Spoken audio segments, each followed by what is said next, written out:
En este video vamos a comenzar a ver los reflejos implicados en el movimiento. Estos son movimientos inconscientes, son movimientos rápidos, son movimientos de un alto valor adaptativo, son movimientos que van a depender de un conjunto de componentes que pasamos a identificar. Un arco reflejo simple debe contar con un receptor como el órgano sensitivo que va a tomar una información que puede venir y ser de una determinada característica. Muchas veces el receptor va a tener la función de transducir la información de modo tal de pasar la energía que pudiera ser de carácter táctil, podría ser presión, podría ser una energía de naturaleza sonora, etc. Debe ser transformada según el código nervioso para la conducción de un impulso nervioso. Bien. Luego necesitamos una neurona aferente, que es la que va a transmitir los impulsos a través del nervio raquídeo al sistema nervioso central. Tenemos una neurona intercalar que participa generalmente y que conduce el impulso hacia el nervio eferente.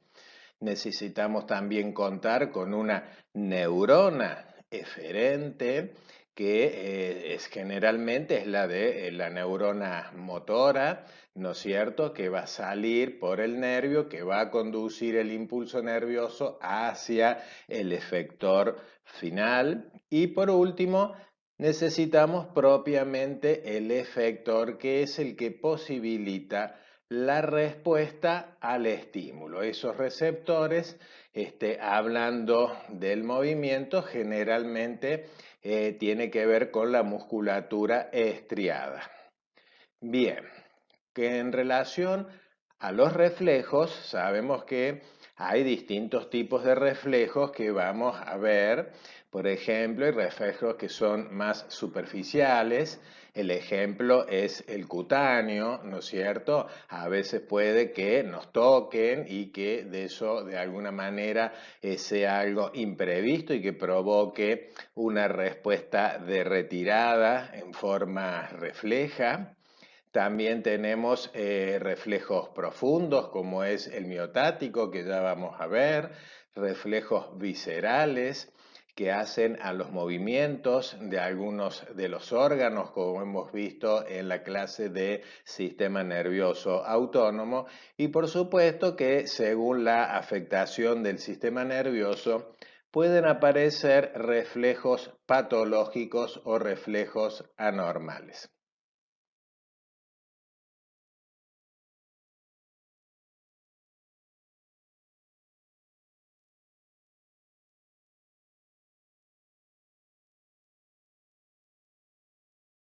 Acá estamos viendo la diferencia entre un reflejo monosináptico y uno polisináptico, ¿de acuerdo? Siempre para hablar de un reflejo, como hemos visto cuando vimos la clase en relación a médula, recuerden que siempre es bueno identificar en primer lugar la neurona sensitiva.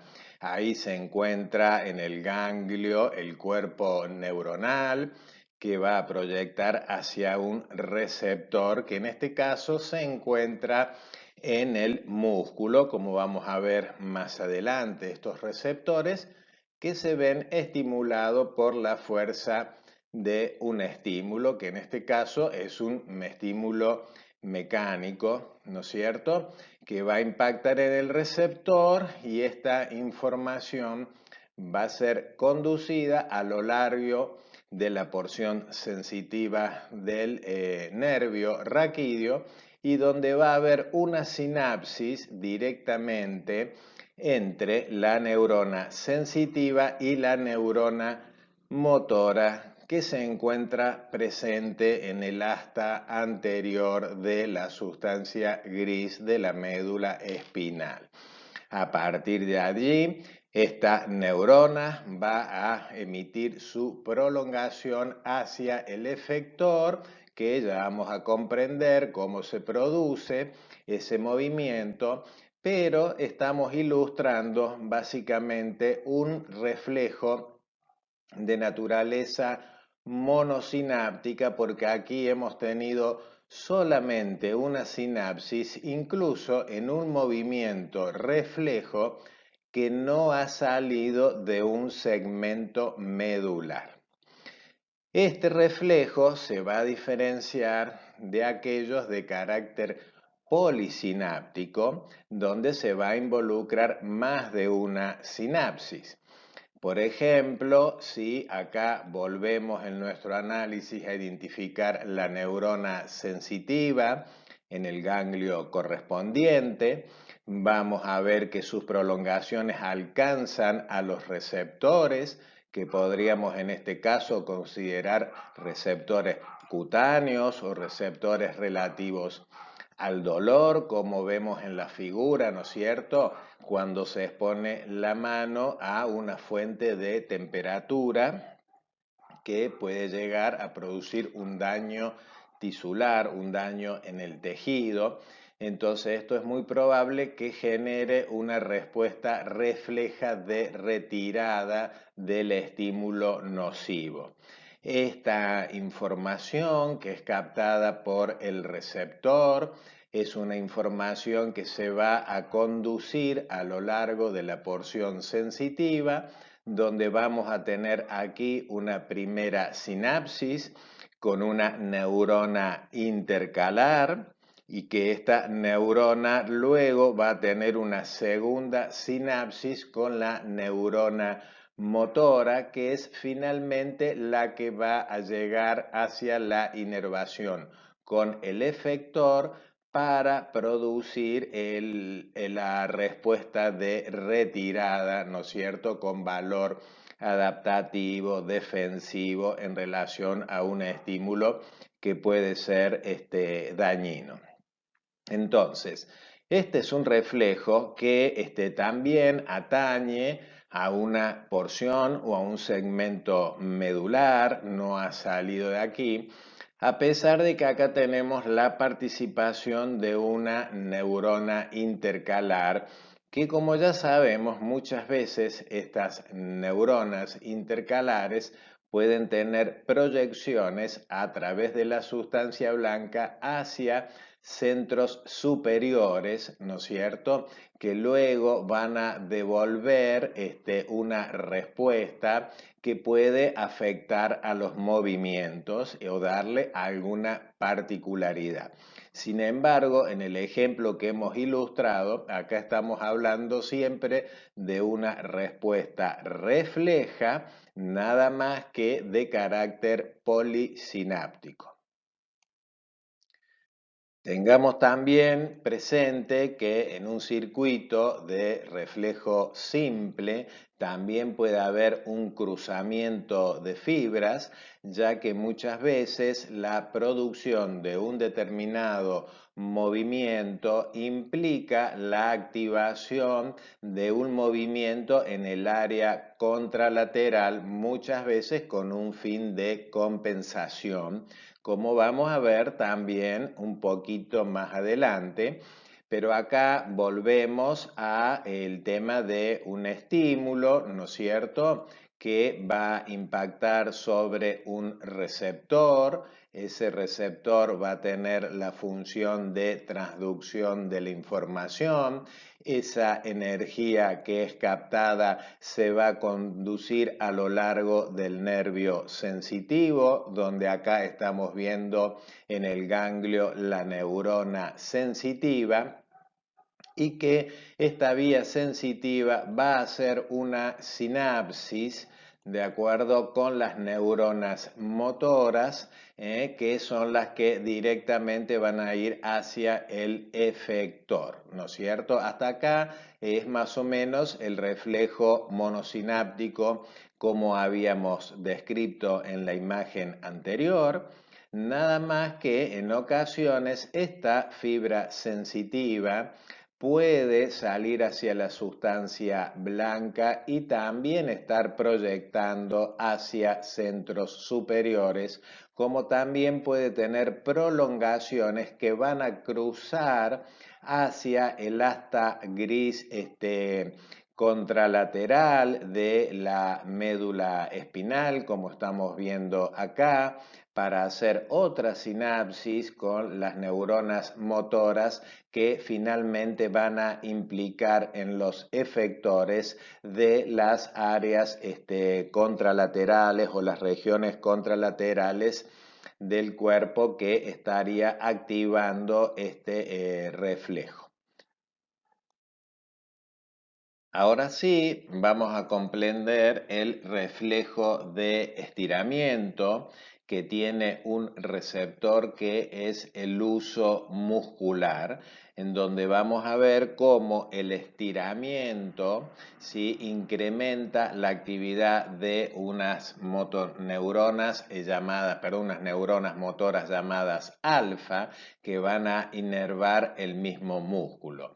Acá tenemos en esta porción representada un corte de un músculo donde podemos apreciar las fibras extrafusales, podemos ver las fibras también intrafusales que las tenemos aquí. Estamos viendo el uso muscular propiamente y las distintas inervaciones nerviosas, acá lo estamos viendo, la sinapsis, ¿sí? Incluso esta otra a través de las fibras extrafusales, pero nos interesa la inervación puntualmente con las intrafusales, donde van a estar los receptores, los usos musculares, informando sobre el grado de estiramiento del músculo. Ahora, si podemos observar esta dinámica en un movimiento, como por ejemplo acá lo estamos viendo en sostener una jarra, esta jarra tiene un peso que sabemos que por fuerza de la gravedad es un peso que tiende a ir para abajo, lo que quiere decir que mantenerla sostenida, ¿sí? Tiene que haber un movimiento que implique un grado de resistencia contrario a la fuerza de gravedad. Pero bueno, en este caso la jarra está vacía, no tendría tanto peso, simplemente la mantenemos levantada. Para esto sí va a hacer falta una contracción mínima de un músculo llamado sinergista con una relajación de otro músculo llamado antagonista. Esto es una dinámica bastante presente, ¿no es cierto? Siempre que hay un movimiento, algún músculo se va a contraer y el músculo el músculo agonista se va a relajar para posibilitar esa contracción. Esto quiere decir que dentro de este músculo también sinergista va a haber una serie de receptores que son los usos musculares que van a estar informando, ¿no es cierto?, que van a llegar a la sustancia gris medular y que van a conectar con las neuronas motoras, las neuronas alfa y las neuronas gamma para dar una regulación respecto del estiramiento justo y necesario, ¿sí? Como para sostener esta jarra así como la tenemos, pero vacía. Ahora, Imaginemos que la jarra comienza a ser llenada por un líquido, lo que quiere decir que va a ir ganando peso.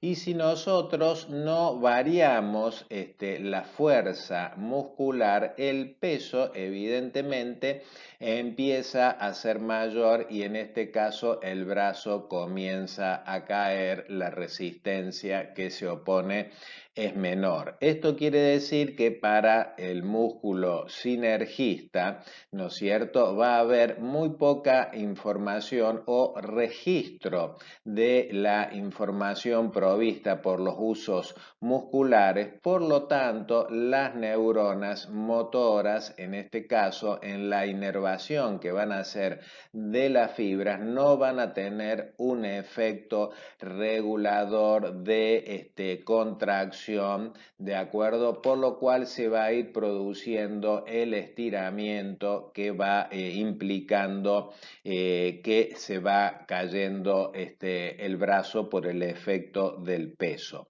Ahora, imaginemos que la jarra ahora se ha llenado, ahora tiene un peso y que queremos sostener esa jarra con nuestro brazo en una posición horizontal. Entonces la jarra de repente tiene mayor peso, lo que quiere decir que vamos a tener que tener una resistencia, vamos a tener que incrementar la fuerza para poder equilibrar el peso de la jarra.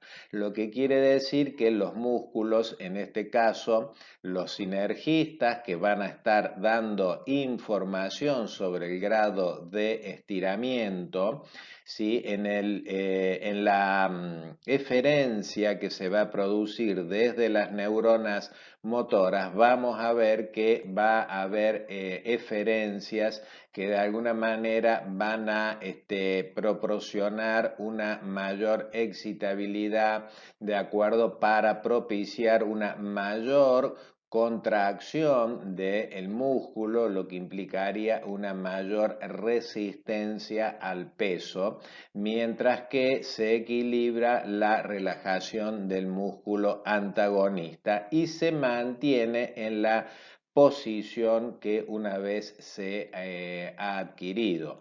Que se mantenga una posición ahora de carácter estática no quiere decir que los receptores de este reflejo de estiramiento no estén actuando, sin embargo, la información que se provee ya es suficiente, me explico, para mantener el grado de estiramiento y de contracción, pero van a estar pendientes a las mínimas variaciones. Ustedes ya saben que si uno quisiera sostener la jarra por mucho tiempo, esta jarra cada vez va a empezar a tener un peso mayor desde un punto de vista perceptivo, ¿no es cierto? Por lo cual la tendencia del brazo es que tienda a caer un poco. A partir de ahí, por la información de los usos musculares, va a empezar el proceso de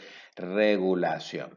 Se trata de un circuito de retroalimentación negativa para registrar la fuerza muscular que requerimos para un determinado movimiento, como en este caso sostener una jarra que puede ir variando de peso incluso con el tiempo. Por otro lado, tenemos el reflejo tendinoso necesario para la regulación de la tensión muscular desde el receptor considerado que en este caso es el órgano tendinoso de Golgi, que se encuentra alojado no en el músculo, pero sí ahora en el tendón. Por lo tanto, va a estar informando respecto del estiramiento o la contracción, pero del tendón, en este caso, ¿no es cierto? No del músculo, por lo cual estas variaciones, ¿no es cierto?, en la tensión muscular se va a traducir en variaciones en la tensión del tendón, que va a ser tomada esta variación por el receptor, que va a ser conducida a lo largo de la fibra sensitiva, donde acá tenemos el cuerpo de la neurona sensitiva, que va a ingresar luego por las astas posteriores de la sustancia gris medular, que podrá tomar contacto con una neurona motora, en este caso, para producir una inhibición del músculo flexor y poder sostener el grado de contracción del músculo. Pero también recuerden ustedes que va a haber una acción en el músculo extensor o el músculo agonista, en este caso propiciando que se relaje. Este reflejo, a la diferencia del anterior, está mediado por las variaciones que se detectan en el estiramiento de los tendones. También siempre es bueno un ejemplo del reflejo de tensión que implica movimientos compensatorios también de manera refleja. ¿De acuerdo? Acá estamos viendo en esta imagen la estimulación del receptor cutáneo del pie, en este caso, en donde hemos pisado alguna chinche o algún elemento punzante que puede provocar algún dolor, ¿no es cierto? Y que va a generar una respuesta reflejo de retiro de ese estímulo, en este caso intentando levantar la pierna, ¿sí? Lo que va a exigir a que la pierna contralateral de alguna manera también se vea activada de modo reflejo para compensar ahora el equilibrio, ¿sí? Cuando levantamos una pierna.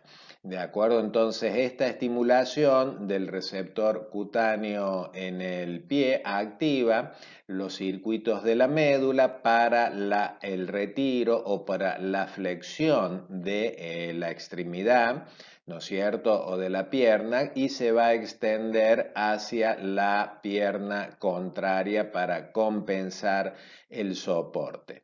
Esto significa que esta información, una vez que es receptada, conducida a lo largo de la vía sensitiva, luego va a ingresar por las regiones posteriores de la sustancia gris medular. Puede haber la participación de neuronas intercalares, ¿sí? Recuerden que muchas veces también el dolor puede tener un componente subjetivo, ¿sí? Claramente, pero bueno, si esto de entrada provocó algún tipo de daño, ¿no es cierto? Bien, luego se va a tomar contacto con las neuronas motoras, como están viendo, va a haber neuronas que van a intentar inhibir el músculo extensor para el grado de contracción suficiente para justificar el levantamiento de la pierna, mientras que se excita aquel otro que es el músculo flexor, que lo va a compensar siempre en una organización sinérgica.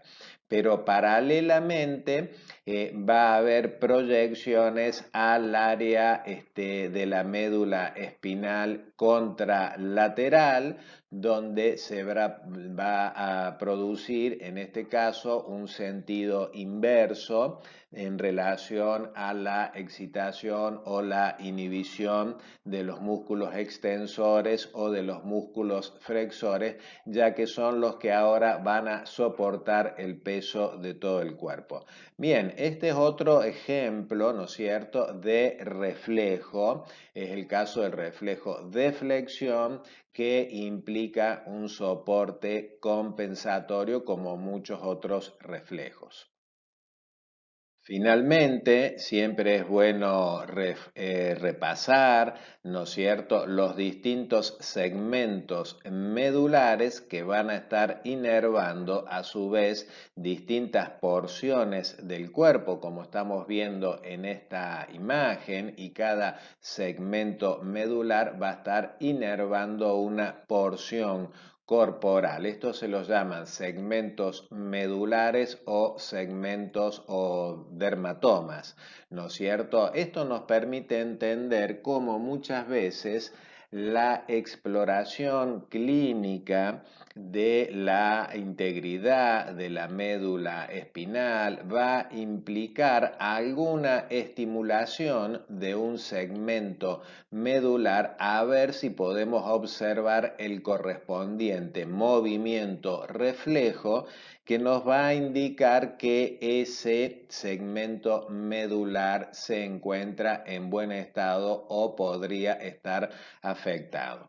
Por ejemplo, vamos a imaginar que esta persona le tocamos los músculos abdominales con algún elemento un poco punzante, ¿de acuerdo? Entonces le vamos a dibujar algunas líneas, ¿sí?, con ese elemento punzante en el abdomen, lo suficiente como para activar un movimiento reflejo que, en el caso de que no se manifestara ese movimiento, nos estaría hablando de alguna anormalidad, pero de un segmento medular. Por lo tanto, siempre es bueno conocer esta distribución, que ya la hemos visto cuando vimos a la médula espinal y sus distintos segmentos. Acá lo estamos reforzando para entender cómo la exploración clínica que hace sobre todo el